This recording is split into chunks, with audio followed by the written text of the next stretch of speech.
పౌష్య మహారాజు ఉదంకుడు ఒకరినొకరు శపించుకున్నారు. శాపవాక్కులు విడిచిపెట్టిన తరువాత ఇద్దరూ బాధపడ్డారు. అప్పుడు శాపవాక్కులను వెనక్కి తీసుకోమని ఇద్దరూ ఒకరినొకరు అభ్యర్థించుకున్నారు. ఈ సందర్భంలో నన్నయ్య గారు బ్రాహ్మణ క్షత్రియుల యొక్క స్వభావ వర్ణన చేస్తూ, నిండు మనంబు నవ్య నవనీత సమానము పల్కుదారుడా ఖండల శస్త్రతుల్యము జగన్నుత విప్రులయందు నిక్కము ఈ రెండును రాజులందు విపరీతము కావున విప్రుడోపున్ ఓపండు అతి శాంతుడయ్యు నరపాలుడు శాపము క్రమరింపగన్. లోకంలో కీర్తించబడేవో ఉదంక మహాముని, బ్రాహ్మణులలో వారి నిండు హృదయం అప్పుడే తీసిన వెన్నతో సమానంగా మిక్కిలి మృదువుగా ఉంటుంది.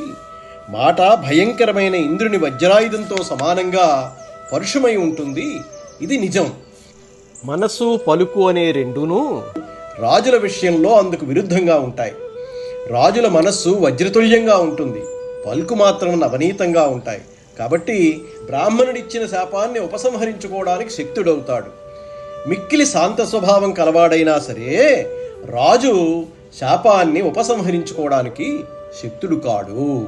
అటు పిమ్మట ఉదంకుడు పౌష్యరాజుతో తనకి గుడ్డితనం తొందరగా పోతుందని, శాప విముక్తి కలుగుతుందని చెప్పి కుండలాలను తీసుకుని అక్కడి నుంచి వెళ్ళిపోయాడు. తక్షకుడు కుండలాల్ని అపహరించడం. తక్షకుడికి దారిలో ఒక నగ్న క్షపణకుడు అంటే దిగంబరుడైన భిక్షువు ఒకసారి కనబడుతూ ఒకసారి కనబడకుండా మాటిమాటికి తన వెనకనే రావడం ఉదంకుడు చూశాడు. అలా కొంత దూరం వెళ్ళేసరికి ఒక సరస్సు కనబడింది. సరస్సు ఒడ్డుని కుండలాల్ని ఉంచి ఉదక కృత్యాలు నిర్వర్తించడానికి అంటే స్నాన సంధ్యావందనాలు చేసుకోవడం కోసం నీటిలో దిగాడు ఉదంకుడు. ఈలోగా తక్షకుడు ఇక్కడికి సమీపించి కుండలాల్ని తీసుకుని పారిపోయాడు. ఉదంకుడు అతన్ని వెంబడించి అతి సమీపానికి వచ్చి పట్టుకున్నాడు. వెంటనే తక్షకుడు ఆ రూపాన్ని విడిచి తక్షక రూపం ధరించి వెంటనే నేల మీద కనిపిస్తున్న ఒక పెద్ద కన్నంలోకి దూరిపోయాడు. ఆ విధంగా వెళ్ళిన తక్షకుడు నాగలోకానికి చేరుకుని తన మందిరానికి వెళ్ళిపోయాడు.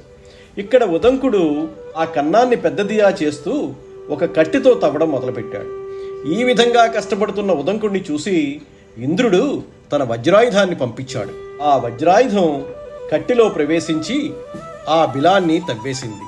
ఆ బిలం గుండా ఉదంకుడు నాగలోకానికి చేరాడు. తీరా నాగలోకానికి వెళ్ళి చూస్తే అక్కడ ఎవరూ కనపడలేదు.